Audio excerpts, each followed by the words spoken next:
Hello दोस्तों, नए video में आप सभी का फिर से स्वागत है। और आज हम लोगों का क्या है, आज हम लोग करने वाले हैं ज्योग्राफी के प्रश्न। और जैसा कि हम लोग जानते होंगे कि हम लोग क्या कर रहे हैं, टोटल 10,000 MCQs की प्रैक्टिस कर रहे हैं। और जिसमें हम लोगों का मेन मतलब कि टारगेट क्या है, जो अपना यूपीएससी का प्रीलिम्स है 2026 का, उसका टारगेट लेके हम लोग चल रहे हैं।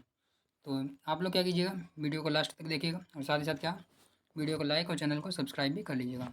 तो जैसा कि हम हर बार क्या करते हैं, मतलब कि हर एक वीडियो में तो टोटल 25 क्वेश्चन की प्रैक्टिस करते हैं। तो आज भी हम लोग क्या करने वाले हैं, ज्योग्राफी के 25 क्वेश्चन की प्रैक्टिस करने वाले हैं। और जैसा कि आप लोगों ने डिमांड की थी, ज्योग्राफी और इकोनॉमिक्स के भी क्वेश्चन लाइए, तो आज हम लोग क्या लाए हैं, ज्योग्राफी के लाए हैं। उसके बाद में हम लोग इकोनॉमिक्स और पॉलिटी के भी क्वेश्चन लाएंगे। तो अभी आप देख रहे होंगे यूपीएससी में हम लोग क्या कर रहे हैं, आईएएस के, सीडीएस के, एनडीए और पीसीएस, जितने भी मतलब कि इंपॉर्टेंट क्वेश्चन हो सकते थे, सारे के सारे क्वेश्चन को हम लोग क्या करेंगे, इसमें मतलब कि इंक्लूड कर लेंगे। तो चलिए, पहला क्वेश्चन हम लोग के सामने आता है। एक मिनट, इसको थोड़ा सा सेट कर देते हैं। तो आपके सामने पहला क्वेश्चन आया है, क्या निम्नलिखित युग्मों में से कौन सा एक सही सुमेलित, यानी कि इनमें से एक जो है वो सही सुमेलित, बाकी सारे के सारे गलत हैं। तो आपको बताना है, क्या एवेशिनिया का जो पठार है, क्या अरब वाले क्षेत्र में पाया जाता है? एटलस पर्वत क्या हमारा उत्तर पश्चिमी अफ्रीका में पाया जाता है क्या? गुआना की उच्चभूमि क्या दक्षिण पश्चिमी अफ्रीका में पाई जाती है? या आवोगाद्रो, क्या लिखा है, ओका वांगू, ओका वांगू द्रोणी क्या पेंटागोनिया में पाई जाती है? तो इसका आपको राइट आंसर बताना है। तो जिसको आता है वो क्या कमेंट बॉक्स में बता सकता है, बाकी जिसको नहीं आता वो ध्यान से देखेगा। तो जैसे कि आप लोग जानते होंगे, गुआना की उच्च भूमि, जी क्या मतलब कि काफ़ी आप लोग अगर मैप देखते होंगे तो आप लोग समझ जाएंगे आराम से। तो ये कहाँ पे पाया जाता है, हमारा अफ्रीका में ना पाकर पाया जाने के साथ में क्या मतलब कि पाया जाता है, दक्षिणी अमेरिका में पाया जाता है, वो भी पश्चिमी वाले रीजन में, यानी कि जो हमारा दक्षिणी अमेरिका इस तरीके से होता है। एक मिनट, इसको बिगाड़ देते हैं। तो जो हमारे दक्षिणी अमेरिका इस तरीके से होता है, तो उसका जो ये वाला रीजन होता है, यहाँ पे पाई जाती है गुआना की उच्च भूमि। इसका मतलब क्या हुआ हमारा, इसका मतलब हमारा सी वाला तो गलत हो गया। वहीं आवो, क्या लिखा, आकावांगो जो द्रोणी है, वो हमारी कहाँ पाई जाती है, वो पाई जाती है हमारी दक्षिण पश्चिमी अफ्रीका में, यानी कि डी का जो हमारा है वो जाएगा दक्षिण पश्चिमी अफ्रीका वाले क्षेत्र में। तो इसका मतलब हमारा राइट आंसर क्या होगा, एटलस पर्वत। एटलस पर्वत हमारा कहाँ पे होता है, दक्षिण पश्चिमी अफ्रीका में। जो हमारा अफ्रीका वाला रीजन होता है, जो कि हमारा अफ्रीका वाला रीजन होता है, वो वाला कहाँ पे होता है, इसके दक्षिण के पश्चिम में, यानी कि जो दक्षिण हो गया, इसके जो पश्चिम वाला एरिया होता है, यहाँ पे पाया जाता है हमारा एटलस का पर्वत। और जो हमारा एविसीन का पठार, मतलब कि एविसीन का जो पठार है, वो कहाँ पाया जाता है, ना कि अरब में ना पाकर पाए जाने के साथ में क्या, इथोपिया में पाया जाता है। तो आपको समझ में आ गया होगा कि कौन सा हमारा इसका राइट आंसर हो गया। तो इसका मतलब हमारा राइट आंसर क्या होगा, एटलस पर्वत, जो कहाँ पाया जाता है हमारा उत्तर पश्चिमी अफ्रीका में, यानी कि जो अफ्रीका का उत्तर पश्चिमी एरिया है, वहाँ पर हमारा क्या पाया जाता है, एटलस पर्वत पाया जाता है। गुआना हमने क्या बताया, जो हमारा दक्षिण अमेरिका में पाया जाता है। एवोगाद्रो हमने कहाँ बताया, क्या बताया हमने, दक्षिण पश्चिमी अफ्रीका में। और एबिसिनिया कहाँ बताया हमने, इथोपिया में। तो आशा करते हैं कि आपको चार के चारों समझ में आ गए होंगे, मैंने दोबारा से रिपीट कर दिया। तो चलिए अगले क्वेश्चन को हम लोग सॉल्व कर लेते हैं। और अगला क्वेश्चन हमारा क्या है, कॉन्सेप्चुअल है। तो कॉन्सेप्ट को आप ध्यान से देखिएगा। इसमें पूछा है, अलग अलग ऋतुओं में दिन और दिन का समय और रात्रि के समय में विस्तार में भिन्नता के कारण क्या है? यानी कि जो दिन होते हैं, दिन में और रात में जो मतलब कि कमी और बढ़त होती है। जैसे कि सर्दियों में क्या होता है, दिन मतलब कि जो होते हैं छोटे हो जाते हैं, रात बड़ी हो जाती है। और गर्मियों में क्या होता है, मतलब कि दिन बड़े हो जाते हैं और रात छोटी हो जाती है। तो इसके पूछा है, ऋतुओं में क्या होता है, दिन और दिन के समय और रात के समय में विस्तार में भिन्नता का आखिर कारण क्या है? तो आपको इसको बताना है, क्या पृथ्वी का अपनी अक्ष पर घूर्णन, यानी कि जो पृथ्वी अपने अक्ष पर घूर्णन करती है, क्या वो कारण है? पृथ्वी का सूर्य के चारों ओर दीर्घवृत्ताकार में परिक्रमण करना, क्या ये कारण है? या स्थानीय अक्षीय स्थिति, यानी कि किसी स्थान की विशेष स्थान की अक्षीय अक्षीय स्थिति क्या है, उसका कारण है? या पृथ्वी का नत अक्ष पर परिधि क्या है, परिक्रमण, यानी कि जो अपनी अक्ष पर जो पृथ्वी क्या है, 22.5 डिग्री 23.5 डिग्री जो होती है, मतलब कि झुकी होती है। तो क्या इसका कारण यह है? तो आपको बताना है। तो इसका आंसर, मैं राइट आंसर आपको बता देता हूँ। इसका राइट आंसर होगा हमारे क्या, पृथ्वी का अपने नत अक्ष पर परिक्रमण, यानी कि जो पृथ्वी होती है, जो थोड़ा सा मतलब कि झुकी होती है, 23.5 डिग्री, जो 23.5 डिग्री झुकी होती है, इसी के कारण क्या होता है, हमारे जो ऋतुओं में क्या होता है, दिन और रात्रि का जो समय होता है वो क्या हो जाता है, कम या ज़्यादा होता है। और वहीं जो हमारा, आप जानते होंगे, जो पृथ्वी का अपनी अक्ष पर जो घूर्णन होता है, घूर्णन के कारण क्या होता है, हमारा दिन और रात होता है। पर इसमें दिन और रात नहीं पूछा, बल्कि दिन और रात में जो घटाव बढ़ाव, यानी कि जो विस्तार में भिन्नता आती है, उसका कारण क्या है, वो पूछा था। और आप लोग जानते होंगे, पृथ्वी हमारी क्या होती है, एंटी क्लॉकवाइज घूमती है, यानी कि हमारे एंटी क्लॉकवाइज घूमती है। तो ये भी बात आपको ध्यान रखनी है। तो चलिए, और परिक्रमण के कारण क्या होता है, परिक्रमण के कारण में क्या होता है, ऋतुओं में अंतर आता है, बल्कि ऋतुएं बदलती हैं। और चलिए अगला क्वेश्चन हम लोग देख लेते हैं। और अगला क्वेश्चन हमारा क्या आता है, अगला क्वेश्चन हमारा नर्मदा नदी के बारे में पूछा है। नर्मदा नदी पश्चिम की ओर बहती है, जबकि अधिकांश अन्य प्रायद्वीपीय नदियाँ पूरब की ओर बहती है। यानी कि जो नर्मदा हमारी है, नर्मदा नदी हमारी किधर बहती है? पश्चिम की ओर बहती है। बल्कि अन्य जो प्रायद्वीपीय नदियाँ हैं, जैसे कि हमारा जे हो गया, जे हमारा भारत हो गया, इसमें क्या होता है, नर्मदा हमारी क्या पश्चिम की ओर बहती है, बल्कि अन्य प्रायद्वीपीय नदियाँ क्या होती है हमारी, जो पूरब की ओर बहती है। तो इसका कारण क्या है, ये पूछा है। तो इसका कारण क्या हो सकता है आपको बताना है। और नीचे दिया है, कूट दिया हुआ है। तो बोला यह एक रेखीय भ्रंश घाटी में बहती है क्या? तो अगर आपने पढ़ा है अगर ज्योग्राफी को थोड़ा सा भी डिटेल में, तो आप जानते हो कि नर्मदा हमारी कहाँ से बहती है? भ्रंश घाटी में बहती है। तो बिल्कुल सही बात है, यानी कि नर्मदा हमारी क्या है, भ्रंश घाटी में बहती है। उसके बाद बोला यह बिंद और सतपुड़ा के बीच में बहती है क्या? तो क्या आपको पता है कि यह बिंद और सतपुड़ा के बीच में बहती है क्या, इसलिए ये पश्चिम की ओर बहती है? तो ऐसा बिल्कुल नहीं है, क्योंकि बिंद हमारा कहाँ पे पड़ता है? बिंद वाला हमारा रीजन होता है जे, यानी कि बिंद हमारा, एक मिनट, ये हमारा आरावली हो जाता है यहाँ पे। आरावली के बाद में विंध्याचल यहाँ पे पड़ता है, और सतपुड़ा हमारा कहाँ पे होता है? यहाँ पे होता है। तो हमारी नर्मदा क्या होती है? नर्मदा और तापी के बीच में क्या पता है? सतपुड़ा पड़ता है, ना कि इसके कारण हमारा क्या है, जो पश्चिम की ओर बहती है। तो इसका मतलब हमारा सेकंड वाला गलत हो जाता है। भूमि का ढलाव मध्य भारत से पश्चिम की ओर, यानी कि जो हमारा मध्य भारत है यहाँ से पश्चिम की ओर भूमि का ढलाव, इसके कारण क्या बहती है? तो वैसे आप मतलब अगर थोड़ा सा अनुमान लगाएंगे तो आप हो सकता है इसको सही बोल दें, परंतु हमारा ढलान जो होता है पश्चिम की ओर, मतलब कि पश्चिम की ओर ना होकर के कहाँ होता है हमारा? दक्षिण पूरब की ओर होता है। यानी कि ढलान कहाँ होता है? दक्षिण पूरब की ओर होता है। तो यहाँ पे थोड़ा सा मतलब कि वैसा हो गया है, मैं एक बार फिर से बता देता हूँ। तो हमारा ढलान कहाँ पे होता है? पश्चिम की ओर ना होकर के कहाँ? दक्षिण पूरब की ओर होता है। तो इसका मतलब हमारा क्या है? तीसरा वाला भी गलत हो जाता है। तो इसका मतलब राइट आंसर क्या होगा हमारा? केवल एक, यह केवल रेखीय भ्रंश घाटी में बहती है, इसलिए क्या होता है इसका कारण? भ्रंश घाटी में बहने के कारण क्या होता है, ये हमारा पश्चिम की ओर बहती है। और अगला हमारा क्वेश्चन है, क्या पृथ्वी ग्रह पर, अगला हमारा ज्योग्राफी का ये भी है, पृथ्वी ग्रह पर अधिकांश अलवणीय जल जो है बर्फ छत्रक और हिमनद के रूप में, यानी कि बर्फ़ की टोपियों पर और हिमनद यानी कि जो ग्लेशियर होते हैं उनमें होता है। शेष अलवणीय जल कहाँ पे रहता है? तो आप लोग जानते होंगे कि हमारा जो टोटल जल होता है उसका 97% कहाँ होता है? महासागरों में होता है। यानी कि 97% जो कहाँ होता है हमारा? महासागर में होता है। शेष बचा हुआ हमारा 3% में क्या होता है? बाकी का स्वच्छ जल होता है। तो आपको बताना है कि बर्फ छत्रक, यानी कि बर्फ में छत्रक, यानी कि जो हमारे बर्फ़ की टोपियों पे और जो हिमनद होता है उसमें होने के बाद में सबसे अधिक पानी कहाँ पे होता है? तो क्या हमारा वायुमंडल में आर्द्रता और बादल के रूप में पाया जाता है, या आलवण जल झीलों या नदियों में पाया जाता है क्या, भूमिगत जल के रूप में पाया जाता है क्या, या मृदा में आर्द्रता के रूप में पाया जाता है? तो आपको इनमें से बताना है। तो अगर आप लोगों ने इसका जो वाटर का डिस्ट्रीब्यूशन के बारे में पढ़ा होगा, जैसे कि मैंने पहले ही बता दिया कि 97% तो हमारा कहाँ पे है? समुद्र में है। बचा हुआ 3% हमारा कहाँ पे है? स्वच्छ जल के रूप में है। तो स्वच्छ जल में भी 3% का सबसे अधिक कहाँ पे होता है हमारा? सबसे अधिक होता है हमारा बर्फ़ छत्रक या फिर हिमनद के रूप में। तो सबसे अधिक किसमें से क्या हो गया? हिमनद के रूप में होता है। उसके बाद में सेकंड नंबर किसका आता है हमारा? सेकंड नंबर आता है हमारा ग्राउंड वाटर के रूप में, यानी कि सेकंड नंबर हमारा क्या आता है? ग्राउंड वाटर के रूप में। तो इसका भी क्या हमारा मतलब कि 75% जो होता है, यानी कि 3% का भी 75% हमारा कहाँ पे चलता है? हिमनद में चला जाता है। उसके बाद में बचा 24% जो होता है हमारा, 24% हमारा क्या आता है? ग्राउंड वाटर के रूप में आता है। उसके बाद में हमारा ग्राउंड वाटर के बाद में क्या आता है? झीलों में आता है। इसके बाद में क्या आएगा हमारा? झील आएगा। तो आपको कहते हैं कि सीक्वेंस याद रखना है, क्या है? पहले बर्फ़ छत्रक और हिमनद में आता है। उसके बाद में हमारा क्या आता है? ग्राउंड वाटर आता है। ग्राउंड वाटर आता है, यानी कि इसका राइट आंसर क्या होगा हमारा? सी हो जाएगा। ग्राउंड वाटर के बाद में क्या आता है हमारा? झीलों में आता है। झीलों के बाद में नदियों में आता है। तो इसका मतलब इसका राइट आंसर हमारा क्या हो गया? सी हो गया। और उसके बाद में चलिए अगला पढ़ लेते हैं हम लोग। तो अगला हमारा क्वेश्चन क्या है, इसका भी आपको जवाब देना है, और आप लोग इसको सॉल्व करने की भी कोशिश कीजिए। क्या कर लिया करिए, मतलब कि वीडियो को पॉज कर लिया करिए और इसका आंसर देने की कोशिश किया करिए। तो इस वजह हमारे क्वेश्चन में क्या पूछा है? निम्नलिखित पे विचार करना है। उपयुक्त में से कौन से पृथ्वी के पृष्ठ पर गतिक परिवर्तन लाने के लिए जिम्मेदार, यानी कि जो पृथ्वी है उसके पृष्ठ पर गतिक परिवर्तन, यानी कि जो मतलब कि गतिज जो परिवर्तन आते हैं उसके लाने के लिए कौन कौन जिम्मेदार हो सकता है? क्या विद्युत चुम्बकीय तरंगें हो सकती हैं? तो हाँ, हो सकती हैं बिल्कुल। और इसमें आपको क्या थोड़ा सा कॉमन सेंस लगाना है, इसमें थोड़ा सा क्रिटिकली सोचना भी पड़ता है, क्रिटिकली थिंकिंग करनी पड़ती है। क्योंकि आप इसको कितना भी पढ़ लें, अगर आपने इसके ज्योग्राफी का जो जियोमॉर्फोलॉजी है उसको पढ़ा है तो आप आराम से इसका आंसर दे पाएंगे। उसके बाद बोला भूतापीय ऊर्जा, क्या भूतापीय ऊर्जा के कारण गतिक परिवर्तन आ जाते हैं? तो आप जानते हैं कि ज्वालामुखी है वो भी एक तरीके से उसमें थोड़ा सा इसका प्रभाव पड़ सकता है। गुरुत्वाकर्षण बल वो तो होगा ही, पृथ्वी का घूर्णन भी होगा, और प्लेट संचालन और पृथ्वी का परिक्रमण, यानी कि इसके चार क्या है? छः के छः आंसर इसके होंगे। इसका मतलब क्या? 1 2 3 4 5 6, राइट आंसर क्या होगा हमारा? डी वाला। चलिए अगले क्वेश्चन को हम लोग सॉल्व कर लेते हैं। और अगला क्वेश्चन भी हमारा फिर से कूट वाला है, क्या निम्नलिखित में से कौन सी विषुवतीय वनों की अद्वितीय विशेषता है?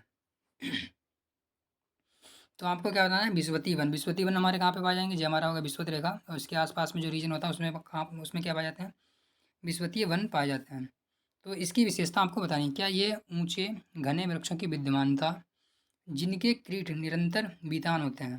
तो यहाँ पे थोड़ी सी हिंदी आपको समझने में थोड़ा सा प्रॉब्लम आ सकती है। तो इसका मतलब क्या है, मतलब कि कीट निरंतर बीतान होते हैं। इसका हिंदी अगर डायरेक्टली एक तरीके से बताया जाए तो बोला जा रहा है कि जैसे कि हमारे जो वृक्ष होते हैं, मैं आपको मतलब कि नॉर्मल हिंदी में बताने की कोशिश कर रहा हूँ। जैसे हमारे वृक्ष क्या होते हैं, बहुत ही अधिक घने होते हैं। इसलिए यहाँ का जो इनका मतलब कि जो बन जाता है, मतलब कि जो मेन झाड़ी वाला रीजन होता है, ऊपर वाला पत्ते वाला जो रीजन होता है, उसके कारण क्या होता है, मतलब कि बहुत ही कम जगह बचती है जिससे रोशनी नीचे आ पाए। तो इसी की बात जो बोल रहा है, तो यही बोला है, ऊंचे घने वृक्षों की विद्यमानता, जिनके कीट निरंतर बीतान हो बनाते हो। तो बिल्कुल सही बात है। यानी कि यहाँ पे हमारे जो विस्पति वन होते हैं वो काफ़ी ऊंचे होते हैं और घने होते हैं, जिसके कारण जो वहाँ की रोशनी जो होती है सूर्य की, वो नीचे नहीं आ पाती। तो यही बात यहाँ पे बोली थी। इसका आपको क्या इंग्लिश वर्जन भी पढ़ लिया, मतलब कि पढ़ लेना चाहिए अगर आपको कभी भी क्वेश्चन को सॉल्व करने में प्रॉब्लम आ रही है। वो आप क्या करेंगे, यूपीएससी में देखेंगे, वरना आपको इस प्रकार की हिंदी से भी मतलब कि जूझने की आदत होनी चाहिए। उसके बाद में क्या है, बहुत सी जातियाँ का सह अस्तित्व, यानी कि जो विश्ववीय वन होते हैं वहाँ पे क्या बहुत सारी प्रजातियाँ पाई जाती हैं। तो बिल्कुल सही बात है, आप जानते होंगे कि जो विश्ववीय वन होते हैं वहाँ पे बहुत सारी प्रजातियाँ भी पाई जाती हैं। उसके बाद में अधिपादपों की असंख्य किस्मों का विद्वान होना, तो ये भी हमारा बिल्कुल सही है। यानी कि जो हमारा विश्ववीय वन होते हैं वहाँ पे क्या होते हैं, अधिपादप बहुत ही अधिक होते हैं, यानी कि पादपों की भी बहुत सारी भिन्नता होती है। तो अगर जिसने अधिपादप नहीं पता है तो यानी कि इकोलॉजी और इन्वायरमेंट में आपने अच्छे से पढ़ा होगा और ज्योग्राफी में भी पढ़ा होगा कि अधिपादप ऐसे होते हैं जो क्या होते हैं, किसी वृक्ष पर चढ़ जाते हैं और उसके ऊपर अपना मतलब कि जीवन यापन करते हैं, किसी दूसरे वृक्ष पर आश्रित हो रहते हैं। तो इसने क्या कहते हैं, हम अधिपादप कहते हैं। तो यानी कि इस प्रकार के भी हमारे बहुत सारे अधिपादप होते हैं जो क्या मतलब कि वृक्ष पे लताओं के रूप में चढ़ जाते हैं। तो इसका मतलब राइट आंसर क्या होगा हमारा, डी हो जाएगा। तो इस प्रकार का क्वेश्चन क्या है, यूपीएससी तो हर साल रिपीट करती है, तो इसको आपको ध्यान से पढ़ना है कि विषुवतीय वन की विशेषता क्या है। कभी पूछ लेगा कि उष्ण कटिबंधीय वन की विशेषता क्या है, या फिर कभी पूछ लेगा हमारा कि मैंग्रोव वन की विशेषता क्या है, कभी पूछ लेगा शीतोष्ण कटिबंधीय वन की विशेषता क्या है। तो यही सब पूछता रहेगा। तो आपको क्या है, सभी प्रकार के वनों की विशेषताओं को थोड़ा बहुत ध्यान में रखना चाहिए। चलिए अगला क्वेश्चन को हम लोग सॉल्व कर लेते हैं। और अगला क्वेश्चन क्या है, निम्नलिखित में से कौन सा भारतीय कोयले का अभिलक्षण, यानी कि जो भारतीय कोयला होता है उसका अभिलक्षण कौन सा है? क्या उच्च भास्मकांश होता है? तो बिल्कुल सही है। यानी कि जो भारतीय कोयला होता है उसमें क्या होता है, मतलब कि भाष्म यानी कि जो राख होती है उसका उच्च अंश होता है। तो बिल्कुल सही बात है। और उसके बाद में बोला है निम्न सल्फर अंश, क्या हमारा जो भारतीय कोयला होता है उसमें सल्फर का अंश निम्न होता है, यानी कि भारतीय कोयले में क्या सल्फर बहुत ही कम होता है, जी आपको बताना है। और उसके बाद बोला निम्न भाष्म संलग्न तापमान, यानी क्या मतलब कि बहुत ही निम्न तापमान पे जलना स्टार्ट हो जाता है। तो इसका मतलब कि हमारा जो कोयला होता है, आप जानते हो कि भारत में कोयला 3 प्रकार का मुख्य रूप से होता है। पहला क्या होता है हमारा एंथ्रेसाइड, जो कि सबसे बेस्ट कोयला होता है, वो केवल कहाँ पाया जाता है, जम्मू और कश्मीर में पाया जाता है। एंथ्रेसाइड के बाद में क्या होता है, बिटुमिनस होता है। बिटुमिनस का होता है थोड़ा मीडियम लेवल का होता है। एंथ्रेसाइड हो गया, बिटुमिनस हो गया, उसके बाद में पीट। और पीट कोयला क्या होता है, मतलब कि सबसे बुरा या फिर सबसे घटिया किस्म का कोयला भी आप कह सकते हैं। और सारा का सारा कोयला मतलब कि अधिकतर कहाँ पाया जाता है, धारवाड़ क्रम की जो चट्टानें होती है वहाँ पे पाया जाता है। यानी कि हमारा 3 वाला तो नहीं हो सकता कि निम्न, इस क्या लिखा, निम्न भाष्म संलग्न तापमान। तो इसका मतलब तीसरा नहीं हो सकता हमारा। उसके बाद में क्या, हमने एक तो पहले ही बोल दिया। इसका मतलब हमारा राइट आंसर क्या होगा, 1 एंड 2, निम्न सल्फर अंश, यानी कि हमारे कोयले में क्या सल्फर की मात्रा थोड़ी सी कम होती है। और चलिए अगले क्वेश्चन को हम लोग सॉल्व कर लेते हैं अभी। और भारत में क्या 98% जो कोयला होता है, यानी कि जो 98% जो कोयला होता है वो कहाँ पर पाया जाता है, गोंडवाना लैंड की जो चट्टानें होती है वहाँ पे पाया जाता है। और उसके बाद में क्या बोला है, जो 2% कोयला होता है वो क्या होता है, हमारे टर्शियन चट्टानों में पाया जाता है या टर्शियन संरचनाओं में पाया जाता है। चलिए अगले क्वेश्चन को भी हम लोग सॉल्व कर लेते हैं। और अगला क्वेश्चन हमारा क्या होता है, भारत में मिट्टी के संदर्भ में। तो मिट्टी के बारे में भी बहुत बार यूपीएससी ने पूछा है, कभी लेटराइट के बारे में पूछ लेता है, तो कभी क्या पूछ लेता है, जो काली मृदा है, यानी कि जो वैसे रेगुर मृदा भी मृदा भी कहते हैं, क्या रेगुर मृदा भी कहते हैं। या कभी लेटराइट मृदा पूछता है, कभी काली मृदा, कभी जलोढ़ मृदा, या फिर कभी चिकनी मिट्टी के बारे में पूछ लेता है। तो आपको याद रखना है मिट्टी के बारे में भी थोड़ा सा डिटेल में पढ़ के जाना है। तो लेटराइट मृदा क्या होता है, भारत में निम्नलिखित तत्वों पर विचार करना है कि और लेटराइट मृदा क्या है, ये साधारणतः लाल रंग की होती है। क्या लेटराइट मृदा लाल रंग की होती है? वे नाइट्रोजन और पोटेशियम की समृद्ध होती है। तो यहाँ पे आप आराम से अनुमान लगा सकते हैं कि भारत में जितनी भी मृदाएं पाई जाती हैं, सभी की सभी मृदाओं में क्या होता है, नाइट्रोजन और पोटेशियम की लगभग कमी ही है। तो यहाँ पे समृद्ध नहीं आएगा, यानी कि समृद्ध तो नहीं हो सकता। तो इसका मतलब हमारा क्या, सेकंड गलत हो गया। और सेकंड अगर आपने काटा, इसका मतलब आपको आंसर मिल गया है 1 एंड 4। इनका स्थान, इन मतलब कि उनका राजस्थान और उत्तर प्रदेश में अच्छा विकास हो, यानी कि राजस्थान में क्या आप जानते हैं कि लेटराइट मृदा बहुत अच्छे से विकसित होगी? तो बिल्कुल भी नहीं, वहाँ पे तो क्या पूरा का पूरा रेतीला क्षेत्र है, तो वहाँ पे तो रेतीली पाई जाती है। यहाँ पे आप 3 से भी काट सकते थे, और अगर आप 3 को भी काट देते फिर भी आपको आंसर मिल जाता। देख रहे होंगे 3 भी सभी में दिया हुआ है। तो इस प्रकार से हमें क्या राइट आंसर मिल गया 4। इन मिट्टी में क्या होता है, टेपियोका और काजू की, आप देख रहे होंगे टेपियोका और काजू की अच्छी किस्म की उपज होती है। तो बिल्कुल सही बात है। और जो लेटराइट मृदा होती है हमारी, उसमें क्या होता है मतलब कि आयरन आयरन और आयरन ऑक्साइड और मतलब कि पोटेशियम, आयरन ऑक्साइड और पोटेशियम तो मतलब कि थोड़ा बहुत पाया जाता है, पर नाइट्रोजन नहीं पाया जाता बिल्कुल भी, बल्कि बहुत ही कम मात्रा में पाया जाता है। और इसकी एक और विशेषता होती है, मतलब जब जो लेटराइट मृदा होती है हमारी, जब सूख जाती है, मतलब कि जब सूख जाती है तब क्या होती है, बिल्कुल कठोर हो जाती है ईंट की तरह, और इसे हम क्या कहते हैं, लेटराइट मृदा कहते हैं। और इसकी प्रकृति क्या होती है, अम्लीय प्रकृति का होता है, यानी कि जो लेटराइट मृदा होती है वो अम्लीय प्रकृति की होती है। और इसमें क्या होता है, मतलब कि काजू हो गया, कॉफ़ी हो गया, नारियल हो गया, या फिर चावल या फिर रागी, मतलब कि कॉफ़ी, नारियल, रागी, चावल, इस सब प्रकार की किस्में उगाई जा सकती हैं। तो इतना अगर आपको लेटराइट मृदा के बारे में आता है, तो अगर कभी क्वेश्चन दोबारा आता है तो आप लोग आराम से इसको कर पाएंगे। चलिए अगला क्वेश्चन को हम लोग सॉल्व कर लेते हैं। और अगला क्वेश्चन हमारा क्या है, निम्नलिखित कथनों पे आपको विचार करना है और उसका उत्तर देना है सही। प्राकृतिक गैस गोंडवाना संस्तरों में पाई जाती है क्या? तो मैंने आपको पहले बताया था कि गोंडवाना संस्तर में हमारा क्या पाया जाता है, कोयला पाया जाता है। और जो हमारा मतलब कि प्राकृतिक गैस कहाँ पाई जाती है, हमारा प्राकृतिक गैस ज़्यादातर तो हमारी क्या होती है, कृष्णा गोदावरी बेसिन है वहाँ पे अधिकतर पाई जाती है।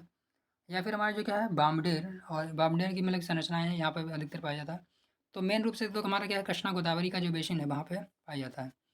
और उसके बाद में हमने बोला है कि अभ्रक प्रचुर मात्रा में कोडरमा कोडरमा में पाया जाता है। तो आप लोग याद रखिए, अभ्रक हमारा कहाँ, कोडरमा, बिल्कुल सही बात है। और हमारा फर्स्ट वाला गलत हो गया यहाँ पे, क्योंकि गोंडवाना वाला जो गोंडवाना संस्था है वहाँ पे क्या हमारा कोयला पाया जाता है। और धारवाड़ क्रम की चट्टानें तेल के लिए प्रसिद्ध हैं। और धारवाड़ भी मैंने क्या बताया था, जो कोयला के लिए ही प्रसिद्ध था। इसका मतलब हमारा क्या है, तीसरा भी गलत हो गया और पहला भी गलत हो गया। इसका मतलब केवल आंसर 2 सही है। और इसमें क्या बोला था, अभ्रक अभ्रक आप जानते हैं कि भारत क्या है, अभ्रक निर्मात मतलब कि निर्यात में भारत विश्व में प्रथम स्थान पर आता है। और इसके बाद में अगर आपको थोड़ा बहुत और बताना चाहूँ तो आपको धारवाड़ की चट्टानों में क्या पाया जाता है, मुख्य रूप से मतलब कि चट्टानों में सोना, लोहा और मैग्नीशियम की प्रचुरता पाई जाती है। तो इस प्रकार से आपको याद रखना कि और धारवाड़ की चट्टान जो होती है हमारे यहाँ कर्नाटक वाले रीजन में पाई जाती हैं।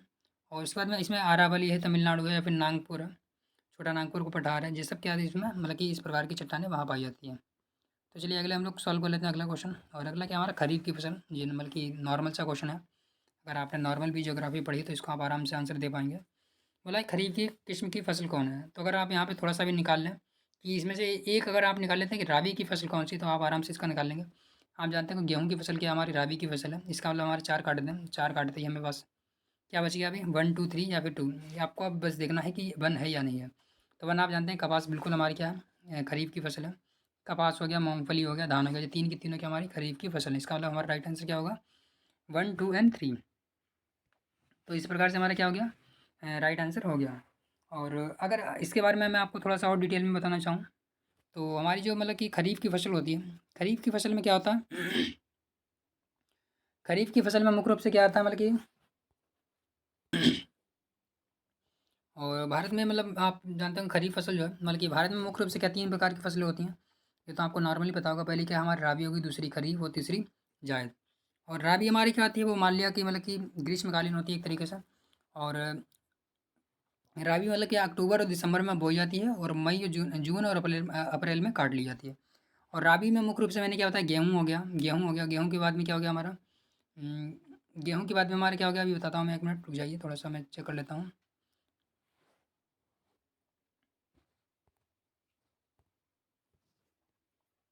तो गेहूँ हो गया हमारा, जौ हो गया, मटर हो गया, चना हो गया, सरसों क्या हो गया, गेहूँ, जौ, चना, मटर, सरसों, ये सारी सारी हमारी क्या होती हैं, राबी की फसल होती हैं। और खरीफ में क्या होता है हमारा, चावल हो गया, मूँगफली हो गया, कपास हो गया, धान हो गया, और ये हमारे क्या हो गया जैसे कि मक्का हो गया, ज्वार हो गया, ये सब क्या हो गया हमारी खरीफ की फसल में आती हैं।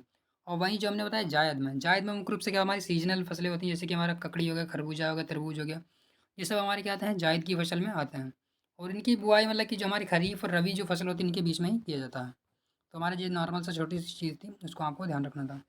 अगला हमारा क्या है, फिर से देख रहे होंगे यूपीएससी का मतलब ये एक तरीके का ट्रेंड है। इस प्रकार से यूपीएससी तो हर साल एक या दो क्वेश्चन तो हर साल पूछती ही है। तो आपको जलवायु क्षेत्र के बारे में पता होना चाहिए। क्या बोला है, जलवायु चरम है, इसकी विशेषता बोल रहा है किसी एक क्षेत्र की, और आपको बताना है, पहचानना है कि ये कौन सा क्षेत्र है। क्या बोला है, जलवायु चरम है और लोग चालवासी पशुचारक हैं, यानी कि पशुचारक हैं, पशुचारक हुआ करते हैं। तो उपयुक्त में से कौन सा सबसे अच्छा वर्णन कर रहा है। मतलब कि जलवायु क्या है, चरम है, और लोग क्या कर रहे हैं, वर्षा कम है, यानी कि जलवायु चरम है और वर्षा कम है, और लोग क्या कर रहे हैं, चालवासी पशुचारक हैं। तो उपरोक्त में से कौन सा सही है। क्या ये अफ्रीका का सवाना का क्षेत्र की बात हो रही है, क्या मध्य एशियाई स्टेबी की बात हो रही है, क्या साइबेरियन टुंड्रा की बात हो रही है, या फिर उत्तरी अमेरिकी प्रेरी की बात हो रही है। तो ये क्वेश्चन कोई मेरी तरफ से नहीं बनाया है, ना ही कोई टेस्टरीज का है, ये यूपीएससी का है। तो आपको बताना है कि ये कौन सा सही है। तो आप देख रहे होंगे कि यूपीएससी कैसे क्वेश्चन बनाती है। तो इसका राइट आंसर क्या होगा हमारा, उत्तरी अमेरिका प्रेरी, यानी कि ये बात किसकी हो रही है, प्रेरी के घास के मैदान की हो रही है, जहाँ पे क्या होता है, पशुचारक होते हैं, और क्या जलवायु बहुत ही चरम होती है, और वर्षा क्या होती है हमारी बहुत कम होती है। ये हमारा किसका है, उत्तरी अमेरिका में प्रेरी पाया जाता है। तो आपको उसकी विशेषता बताई जा रही है। और यहाँ से आप एक चीज़ और भी देख सकते हैं कि उत्तरी अमेरिका में क्या होता है हमारा, प्रेरी के घास के मैदान होते हैं। अफ्रीका में हमारा क्या होता है, सवाना के घास के मैदान होते हैं। मध्य एशियाई में क्या होता है, स्टेपी होता है, और साइबेरिया में क्या होता है, टुंड्रा होता है। सॉरी अभी लाइट चली गई है हमारे यहाँ पे, और हो सकता है आपको चेहरा थोड़ा सा कम दिख रहा होगा, धुंधला सा अंधेरा सा दिख रहा होगा। तो आप उसको इग्नोर कर सकते हैं। बस आपको क्या है, मतलब कि जो लिखा हुआ होगा वो तो दिख ही रहा होगा। तो मैं इसको थोड़ा सा छोटा कर देता हूँ।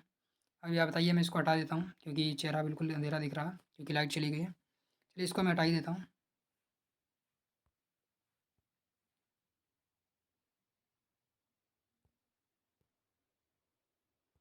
चलिए आगे कर लेते हैं, लाइट आ गई थी फिर से। और चलिए देख लेते हैं आगे। अगला क्या हमारा क्वेश्चन है, जैसे कि मैं बता रहा था कि अफ्रीका में क्या पाया जाता है, सवाना के घास के मैदान, उत्तरी अमेरिका में प्रेरी के घास के मैदान, मध्य एशियाई में क्या स्टेपी के मैदान, और साइबेरिया में क्या हमारे टुंड्रा के घास के मैदान पाए जाते हैं। चलिए अगले क्वेश्चन को हम लोग सॉल्व कर लेते हैं। और अगला क्वेश्चन हमारा क्या है, और अगला क्वेश्चन हमारा है जनजातियों से संबंधित और राज्य। क्या लेपचू जनजाति जो है, क्या सॉरी लिम्बू लिम्बू लिम्बू जनजाति क्या हमारी सिक्किम में पाई जाती है। कार्बी हमारी क्या हिमाचल प्रदेश में पाई जाती है। डोंगो को क्या है, डोंगरिया कौन हमारी क्या उड़ीसा में पाई जाती है। बोंडो बोंडा क्या हमारी तमिलनाडु में पाई जाती है। तो यहाँ पे मैं बता दूँ आपको, जो हमारी बोडा जो जनजाति है, और क्या बोला मैंने, एक मिनट सॉरी, पहला क्या बोला मैंने, लिम्बू लिम्बू जनजाति हमारी कहाँ पे पाई जाती है, सिक्किम में पाई जाती है, बिल्कुल सही बात है। वहीं जो हमारी डोंगरिया कौधा जनजाति जो हमारी कहाँ पे पाई जाती है, उड़ीसा में पाई जाती है। परंतु जो हमारे कौन सा बोला मैंने, कार्बी जनजाति जो हमारी कहाँ हिमाचल प्रदेश में ना पाई जा करके कहाँ पे पाई जाती है, असम में पाई जाती है। इसका मतलब आप क्या कर सकते हैं, दूसरा काट सकते हैं। अगर दूसरा आप काटते हैं तो आपके पास अभी क्या है, 1 3 और 4 हो सकता है या नहीं। तो और जो हमारी बोंडा है, बोंडा जनजाति जो हमारी है, तो बोंडा जनजाति हमारी कहाँ पे पाई जाती है। और इस बारे में एक मिनट में देख लेता हूँ। बोंडा जनजाति भी हमारा गलत है, पर मैं इसका राज्य देख लेता हूँ, एक मिनट चेक कर लेता हूँ मैं इसका राज्य कहाँ पे है।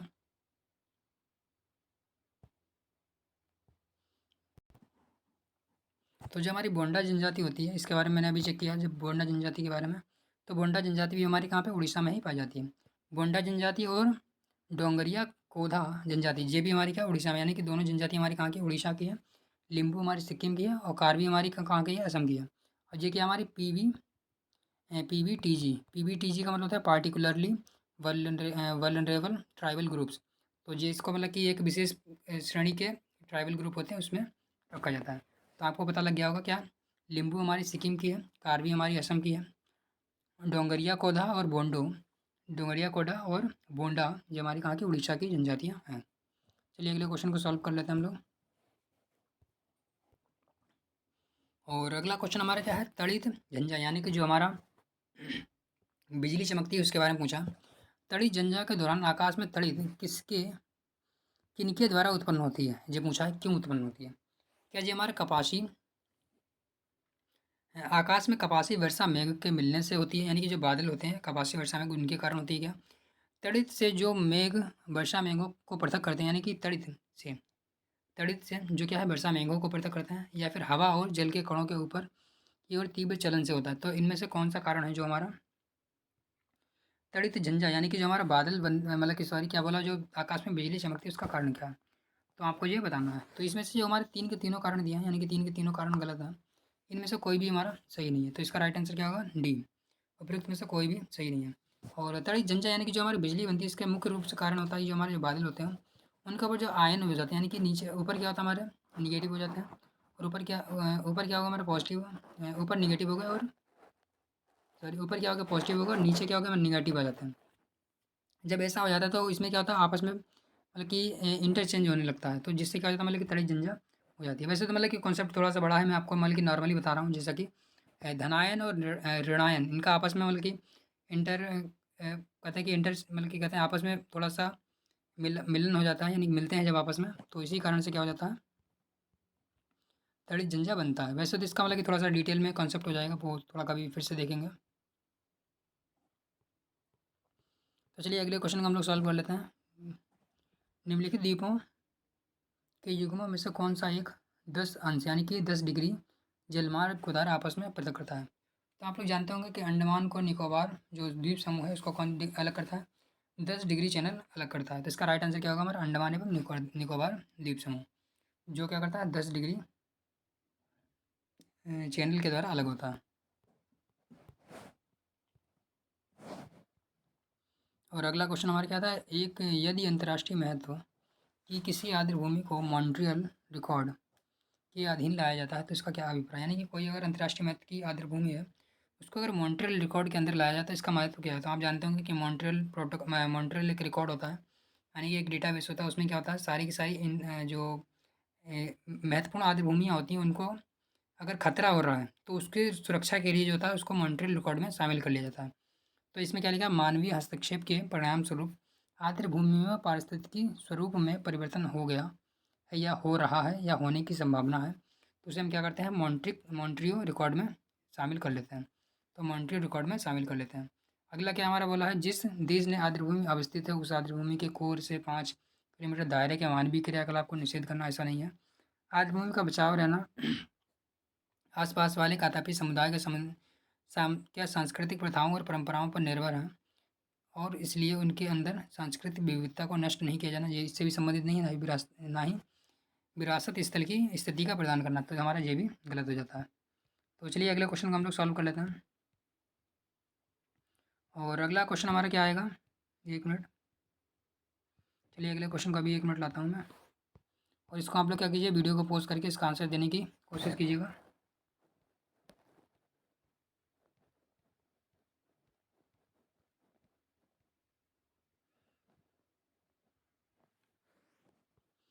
क्या बोला है, प्रत्येक वर्ष कातपीय विशिष्ट समुदाय या जनजाति प्रकृति पारिस्थितिकी रूप से महत्वपूर्ण है और मास भर चलने वाले अभियान या त्यौहार के दौरान फलदार वृक्षों की पौधारोपण करती है।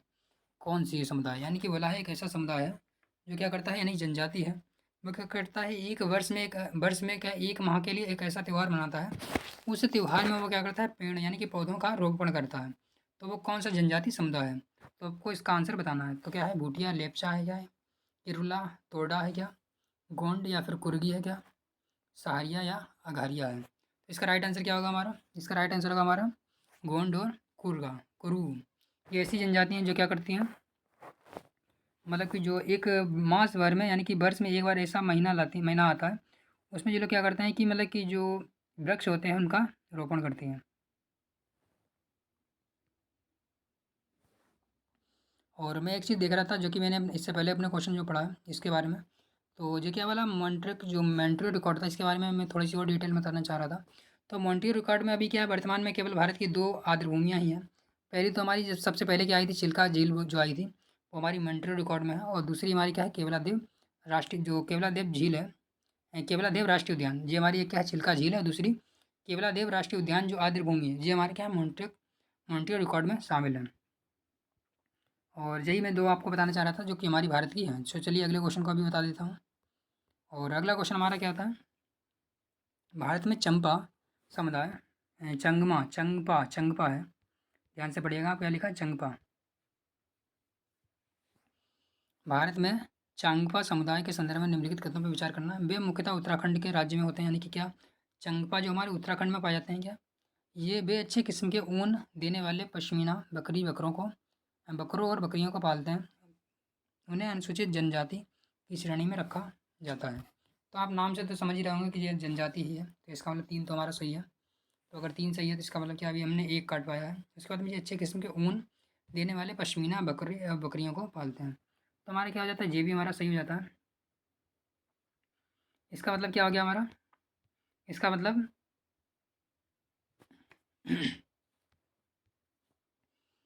सेकंड वाला भी सही है। क्या बोला मैंने, कि ये अच्छे किस्म के ऊन देने वाले पश्मीना बकरों और बकरियों को पालते हैं। इसका मतलब हमारा 2 और 3 तो बिल्कुल सही। इसका मतलब हमारा सी गलत हो गया। और यहाँ पे अगर आप थोड़ी सी भी अनुमान लगाएं कि पश्मीना, आप जानते हैं कि पश्मीना ऊन कहाँ पे पाई जाती है, फिर पश्मीना बकरी कहाँ पे पाई जाती है, तो आप इसका आराम से आंसर निकाल पाते हैं। तो पश्मीना आप जानते हैं कि जम्मू कश्मीर या फिर लद्दाख वाला क्षेत्र है। इसका मतलब हमारा 1 गलत हो जाता है। तो ये क्या होगा हमारा, केवल 2 और 3 सही है। तो चलिए अगले क्वेश्चन को हम लोग सॉल्व कर लेते हैं।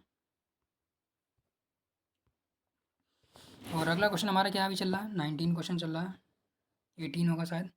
निम्नलिखित कथनों में से कौन सा प्रवाल भित्ति है, यानी कि भारत में कौन कौन से क्षेत्र में प्रवाल भित्तियाँ पाई जाती हैं। क्या अंडमान निकोबार में पाई जाती हैं, तो बिल्कुल सही बात है। यानी कि आपने सुना भी होगा कि अंडमान और निकोबार द्वीप में प्रवाल भित्तियाँ पाई जाती हैं। कच्छ की खाड़ी में पाई जाती हैं क्या, बिल्कुल सही बात है, कच्छ की खाड़ी में भी पाया जाता है। क्या मन्नार की खाड़ी में पाया जाता है, तो मन्नार की खाड़ी में भी पाया जाता है।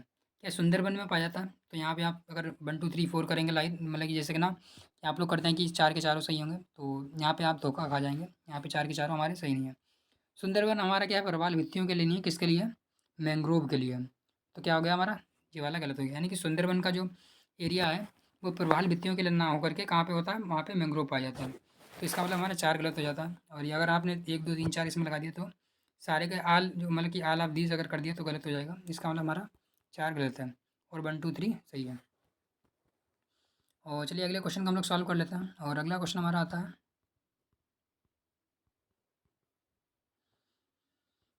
अगला क्वेश्चन हमारा क्या है, पवनों का मौसम उत्क्रम किसका प्रारूप अभिलक्षण है, यानी कि पवन जो है मौसमी परिवर्तन किसका प्रारूप अभिलक्षण है। तो आप जानते हो कि जो मतलब कि पवन है एक इधर से आ रही है, उसके बाद में फिर से वापस आना, ये किसका लक्षण है।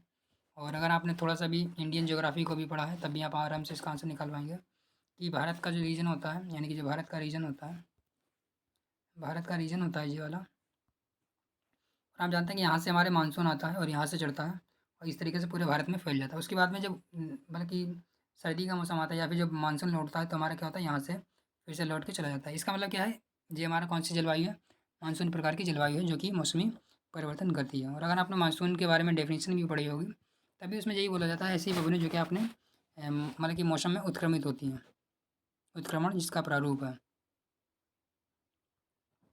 चलिए अगले क्वेश्चन को हम लोग सॉल्व कर लेते हैं फटाफट, और टाइम मतलब कि ज़्यादा नहीं खींचते हैं।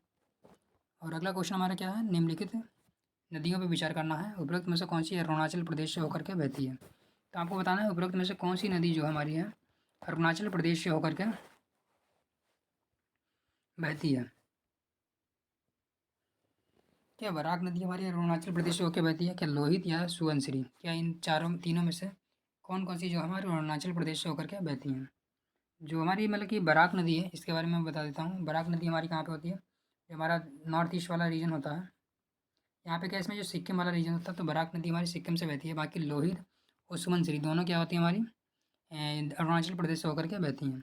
और लोहित और सुबनसिरी हमारी क्या होती है, ब्रह्मपुत्र की सहायक नदियाँ भी हो जाती हैं, आपको ये भी पता होना चाहिए। तो इस प्रकार से हमारा राइट आंसर क्या होगा, केवल बी, यानी कि 2 और 3। तो चलिए अगला क्वेश्चन कर लेते हैं। और ये क्वेश्चन आपको क्या है, मतलब कि कोई कॉन्सेप्ट नहीं है, अगर आपने मैपिंग पढ़ी अच्छे से तो आप इसका आंसर नॉर्मली दे पाते हैं, या फिर आपने नदियों को भी पढ़ा है तभी इसका आंसर आप दे पाएंगे, वरना इस प्रकार के क्वेश्चन सॉल्व करने में काफ़ी मतलब कि टफ हो सकता है। और अगला वाला है तुर्की, क्योंकि ज्योग्राफी में क्या होता है मैपिंग से भी संबंधित क्वेश्चन आते रहते हैं, तो आपको अगर मैपिंग अच्छी से आनी चाहिए इसके लिए। और बाकी आप लोग क्या मैपिंग को पहले पॉलिटिकल वगैरह देखते रहिए, और जो हमारी जो ज्योग्राफिकल होता है उसको भी देखते रहिए। अगला वाला है टर्की, यानी कि जो तुर्की होता है इसको मतलब हिंदी में टर्की कहते हैं। ये किसके मध्य में है, क्या हमारा काला सागर और कैस्पियन सागर के मध्य में है। काला सागर भूमध्य सागर के मध्य में है, सुएज की खाड़ी या भूमध्य सागर में, अकाब की खाड़ी मृत सागर के रूप में। तो आपने एशिया और अफ्रीका यूरेशिया वाला रीजन अगर आपने मैप में देखा होगा तो आप लोग समझ रहे होंगे कि जो हमारा काला सागर होता है, काला सागर और भूमध्य सागर के जो बीच में होता है तुर्की होता है। और तुर्की की एक और विशेषता है कि जो हमारे क्या यूरोप और एशिया दोनों मतलब कि महाद्वीप में पाया जाता है, यानी कि कॉमन। अगर पूछा जाए कि ऐसा कौन सा देश है जो हमारे 2 महाद्वीप में पाया जाता है, तो कौन सा होगा, हो जाएगा हमारा तुर्की भी हो जाएगा। एक और देश है उसका नाम मैं अभी थोड़ा-सा मिस कर रहा हूँ, बस आप इसको ध्यान रखिए। जो हमारा तुर्की वाला क्षेत्र है, यानी कि जो तुर्की है, वो क्या होता है हमारा मतलब कि यूरोप और एशिया दोनों वाले में पाया जाता है।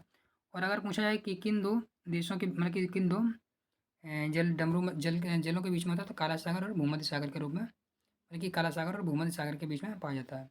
और काला सागर से लगने वाले हमारे देश अगर पूछा जाए तो क्या आ जाएगा, रूस, यूक्रेन। तो मैं आपको बता देता हूँ क्योंकि मुझे अभी ध्यान आया तो मैंने बता दिया आपको। तो काला सागर से लगने वाले देश कौन-कौन से हो जाएँगे? रूस, यूक्रेन, जॉर्जिया, तुर्की, रोमानिया, बुल्गारिया। तो काला सागर से हमारे कौन-कौन से देश लग गए? एक बार फिर से मैं काउंट कर देता हूँ, कौन-कौन सा मैंने बताया? काला सागर से हमारे लगने वाले देश कौन-कौन से हैं? रूस, यूक्रेन, जॉर्जिया, तुर्की, रोमानिया, बुल्गारिया। कितने होंगे हमारे? 3, 3, 6, यानी कि 6 देश होगा हमारे काला सागर से लगने वाले। और मैं यहीं पे अगर मैं कैस्पियन सागर के बारे में बताना चाहूँ तो कैस्पियन सागर में क्या आ जाएगा? कैस्पियन सागर के बारे में एक ट्रिक होती है तारीख, यानी क्या? तुर्कमेनिस्तान, अज़रबैजान, रूस रूस, कज़ाकिस्तान, तुर्कमेनिस्तान, अज़रबैजान। तो इस प्रकार से हमारे क्या होता है मतलब कि जो कैस्पियन सागर होता है उससे देश लगते हैं। तो मैंने यहाँ पे थोड़ा-सा मतलब कि शॉर्ट में बताने की कोशिश की है। और चलिए अगले क्वेश्चन को हम लोग सॉल्व कर लेते हैं। और अभी क्या हम लोगों का चल रहा है क्वेश्चन नंबर 22, उसके बाद में केवल अभी 3 क्वेश्चन बाकी हैं, क्योंकि हम लोग क्या कर रहे हैं डेली 25 क्वेश्चन की ही प्रैक्टिस करते हैं। और अगला क्वेश्चन हमारा किससे है? अगला क्वेश्चन हमारा किसके उत्पादन के लिए जाना जाता है, यानी कि जो किन्नौर जो होता है हमारे क्या सुपारी उत्पादन के लिए जाना जाता है क्या? और जो कोरोमंडल होता है क्या हमारा सोयाबीन के लिए जाना जाता है क्या? मेवात होता है क्या हमारा जो आम के लिए जाना जाता है क्या? तो आप लोगों को मैं बता दूँ जो किन्नौर जो हमारा होता है, किन्नौर क्या है सुपारी उत्पादन के लिए नहीं होता है। ये किसके लिए होता है? सुपारी ना होकर के सेब के लिए होता है, यानी कि जो हमारा किन्नौर होता है सुपारी उत्पादन के लिए ना होकर के किन्नौर के लिए होता है। इसका मतलब हमारा एक भी गलत हो जाता है। और जो मेवात होता है, मेवात हमारा क्या होता है? राजस्थान और हरियाणा के सीमावर्ती क्षेत्र में होता है। ये मेवात जो होता है, जो मेवात होता है हमारे क्या आम के लिए नहीं है, यानी कि हमारा दूसरा भी गलत हो जाता है। और जो कोरोमंडल होता है, कोरोमंडल क्या होता है हमारा? ये भी हमारे का सोयाबीन के लिए नहीं है। सोयाबीन के लिए कौन होता है? मध्य प्रदेश होता है वैसे तो सोयाबीन के लिए मध्य प्रदेश होता है। और आम क्या होता है हमारा? और 1 मिनट में आपको सब क्लियर करके बता देता हूँ। सोयाबीन के लिए क्या हमारा हो गया? मध्य प्रदेश हो गया। और वहीं जो हमारा आम होता है, आम के लिए हमारा क्या होता है? उत्तर प्रदेश होता है। तो आप जानते होंगे उत्तर प्रदेश क्या होता है? हमारा आम उत्पादन में सबसे बड़ा है, तो इसका मतलब हमारा दूसरा गलत हो जाता है। और कोरोमंडल हमारा यहाँ पे भी गलत हो गया। कोरोमंडल में विशेष रूप से क्या हो जाता है मतलब कि वहाँ पे शायद कॉफ़ी वाला रीजन आता होगा। और जो कि किन्नौर मैंने बता दिया वो किसके लिए हमारा है? किन्नौर हमारा सेब उत्पादन के लिए सबसे प्रसिद्ध है। तो इस प्रकार से हमारे 3 के तीनों गलत हो जाते हैं। उपरोक्त में से कोई नहीं, क्योंकि उपरोक्त में से कोई नहीं है, इस प्रकार के सवाल लगाना मतलब कि का थोड़ा-सा कठिन हो जाता है कि आप कोई भी ना हो ऐसा सही होना मतलब कि कभी-कभी होता है। और चलिए अगले क्वेश्चन को हम लोग सॉल्व कर लेते हैं। अगला क्वेश्चन हमारा क्या है? भारत खाद्य एवं पोषण सुरक्षा के संदर्भ में निम्नलिखित फसलों की बीज प्रतिस्थापन दर की बढ़ने क्या लिखा है? बीज प्रतिस्थापन दरों को बढ़ाने से भविष्य के खाद्य उत्पादन लक्ष्यों को प्राप्त करने में मदद मिलेगी। यानी कि बोला है कि भारत की खाद्य एवं पोषण की सुरक्षा के संदर्भ में क्या है विभिन्न फसलों की जो बीज प्रतिस्थापन दरों को बढ़ाने से भविष्य में क्या खाद्य उत्पादन के लक्ष्य को प्राप्त करने में मदद मिलेगी, किंतु इसके अपेक्षाकृत बड़े और विस्तृत कार्यान्वयन बाध्यताएं भी हैं। तो इसमें बाध्यताएं क्या है वो आपको बतानी है। उसके आगे नीचे कूट दिया है। कोई भी अंतर्राष्ट्रीय यानी सॉरी कोई भी राष्ट्रीय बीज नीति नहीं है क्या? तो क्या कभी ऐसा हो सकता है कि भारत क्या है कृषि प्रधान एक तरीके से देश रहा है? मतलब कि अभी तो क्या मतलब कि सर्विस सेक्टर का मतलब कि महत्वपूर्ण भूमिका है, पर किसी टाइम पे क्या मतलब कृषि प्रधान भी था और अभी भी रोजगार के मामले में कृषि प्रधान ही है। तो इसका मतलब क्या हमारा एक तो सही नहीं हो सकता कि भारत में ऐसा भी हो कि कोई भी राष्ट्रीय बीज नीति ना हो। अगर एक आप काट देते हैं तो अभी अभी हमारे पास क्या है 3 ऑप्शन बचे हुए हैं।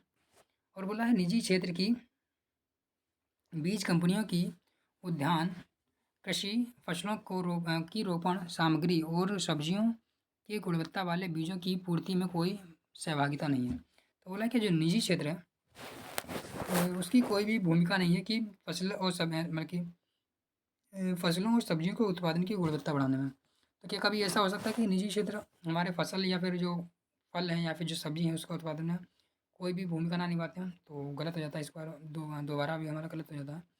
निम्न मूल्य और उच्च परिणाम वाली फसलों के मामले में गुणवत्ता वाले बीजों के बारे में लगातार मांग और आपूर्ति में अंतराल, यानी कि यहाँ ये तो हम कॉमन सेंस से लगा सकते हैं कि उच्च गुणवत्ता के बीज होते हैं उनकी आपूर्ति में और मांग में थोड़ा सा डिफरेंस आ सकता है। इसका मतलब हमारा तीसरा सही हो सकता है।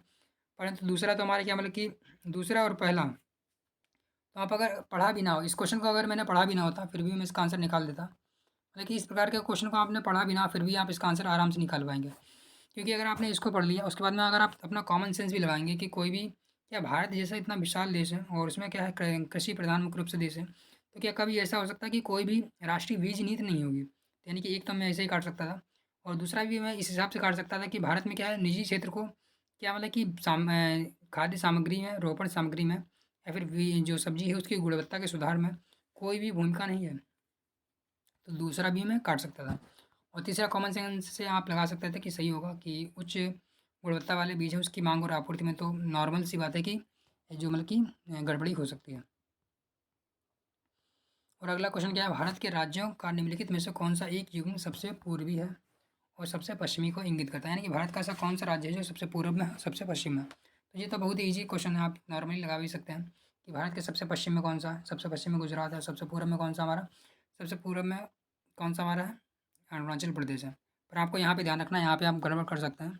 क्या गड़बड़ कर सकते हैं कि पहले बोला है सबसे पूर्व में कौन है और सबसे पश्चिम में, यानी कि आपको पहले बताना है पूर्व वाला। तो पूर्व वाला मैंने क्या बताया, अरुणाचल प्रदेश। इसका मतलब क्या आपको बताना है, पहले अरुणाचल प्रदेश को बताना है। क्योंकि कभी कभी क्या हो जाता है, इसको भी आगे पीछे कर सकता है, यानी कि क्रम को भी आगे पीछे कर सकता है। तो आपको पहले अरुणाचल प्रदेश बताना, तो 2 में अरुणाचल हो गया। दूसरा हमने क्या बोला, गुजरात। तो यानी कि इसका राइट आंसर क्या होगा हमारा, डी हो जाएगा। और इसको मैं थोड़ा सा और डिटेल में बताना चाहूँ तो हो जाएगा हमारा, जैसे कि मैंने क्या बताया, पूरब में हमारा क्या हो गया, अरुणाचल प्रदेश। पश्चिम में क्या हो गया, गुजरात हो गया। उत्तर में क्या हो जाएगा हमारा, अभी तो क्या है वैसे जम्मू एंड कश्मीर था, पर अभी क्या है लद्दाख वाला रीजन है, यानी कि केंद्र शासित प्रदेश हो जाएगा हमारा लद्दाख या फिर जम्मू कश्मीर। उसके बाद हमारा दक्षिण में क्या हो जाएगा, केरल वाला रीजन हो जाएगा, केरल वाला या फिर कन्याकुमारी का जो क्षेत्र है वहाँ पे होता है, यानी कि कश्मीर से कन्याकुमारी तक। और अगर इसकी मैं बताना चाहूँ तो क्या होगा हमारा, इंदिरा कॉल, यानी कि हमारे यहाँ पे क्या होगा, इंदिरा कॉल से इंदिरा पॉइंट। और इधर क्या यानी कि हमारे क्या पे इंदिरा कॉल यहाँ पे होगा, शायद मैं कंफ्यूज हो गया फिर से। यहाँ पे इंदिरा कॉल से इंदिरा पॉइंट होगा और इधर का हमारा गौरमाता से किबुतु। तो इस प्रकार से हमारा रीजन होता है। यहाँ पे क्या होता है हमारा 8 डिग्री 4 मिनट से 37 डिग्री 6 मिनट उत्तरी अक्षांश। यहाँ पे क्या होता है हमारा 68 डिग्री 7 मिनट से 97 डिग्री 25 मिनट पूर्वी देशांतर होता है। तो हमने ये क्या बता दिया आपको, पूर्वी और पश्चिमी देशांतर बता दिया। और साथ ही साथ क्या बता दिया हमने, भारत का विस्तार अगर मैं बताना चाहूँ तो क्या होगा, पूर्व से पश्चिम, पूर्व से पश्चिम इसकी लंबाई कितनी होती है, यानी कि पूर्व से पश्चिम इसकी लंबाई कितनी होती है, 3214। तो 3214 होती है। तो भारत की पूर्व से पश्चिम लंबाई मैंने कितनी बताई, 3214।